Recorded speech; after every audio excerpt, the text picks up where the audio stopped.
makers. My name is Holly Reid Tootle, founder of the Master Playbook, and I wanted to bring you a quick financial vitamin that you can plug into your day. Now, one of the things I loved from this weekend was looking at all of the Halloween costumes, right? Whether it was celebrity lookalikes or their favorite superheroes or even little Miss Beyonce's running around collecting all the candy.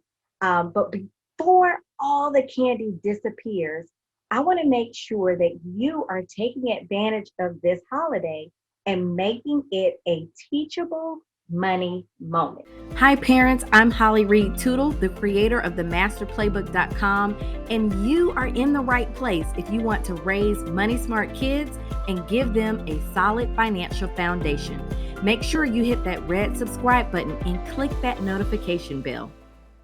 And so you can do this easily every Halloween by simply imposing a candy tax. Yep, a candy tax.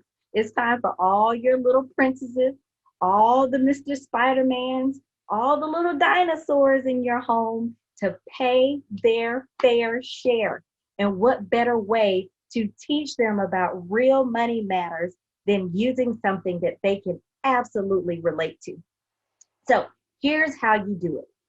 First, go ahead and let your kids dump all of their candy onto a table. Let them organize it, group things that look alike, really have them marinate on all the things that they've collected. Now, this is a time where you want to bring up how you, as their parents, work hard and you bring home money, right? And so you can relate this to their trick-or-treating experience, how they worked hard, got all dressed up in their costumes and went around and they were paid with candy, right? Absolutely. And so the second step in this is that you then want to share that in the real world, when you work for something, you have to give a portion to good old Uncle Sam. Yep. So in the real world, whenever mom and dad works and earns money, they have to pay a small portion to Uncle Sam. Now, next, number 3, be sure to explain what taxes in the real world are used for, right? And make it relatable to them. So whether it's maintaining their schools, if they go to a public school, or maintaining the streets that you drive or you walk on every day, or even paying the local firefighters. So you want to make sure you explain to them what the taxes are used for, but then the next step, this is where you're going to drop the bomb. And this is where you're going to say, it's time to pay your candy tax. Where you, the parent, you are Uncle Sam, you are the government. And it's time for them to cut a check to you. Now, be ready for the backlash because you may get some.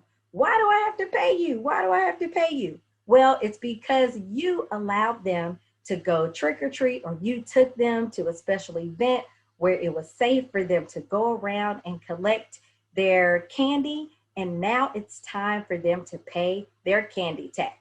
Now, parents, don't go easy on them. Don't you pick a good piece of candy. I'm talking about the full-size Snickers.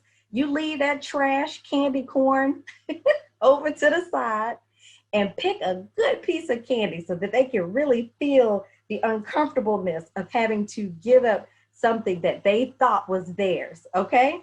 And so this is going to be a great activity, money activity that you can do year after year. Year after year, you can impose your candy tax, get your piece of the pie, but be sure that you're explaining to them the correlation between working hard, earning money, and having to pay a share of that to the government or to good old Uncle Sam, okay? And when you do this, this will lay a wonderful foundation for future money conversations that you are going to have with your child. And so I want to hear from you. Share your child's reaction to this candy tax with me, either in the comments Or if you want to make it really fun, you guys can shoot me a video of their reaction. And for anyone who shoots me a video, I will raffle off a for you guys to receive a set of our new smart cards. Yes, our smart cards are teaching our young people the language of money and teaching them all about money. And that's what we're here to do. That's what we're all about, helping to close this financial literacy gap with our future generation. And these are just some fun ways that you guys can implement this in your everyday lives and your everyday activities. I can't wait to hear how it goes.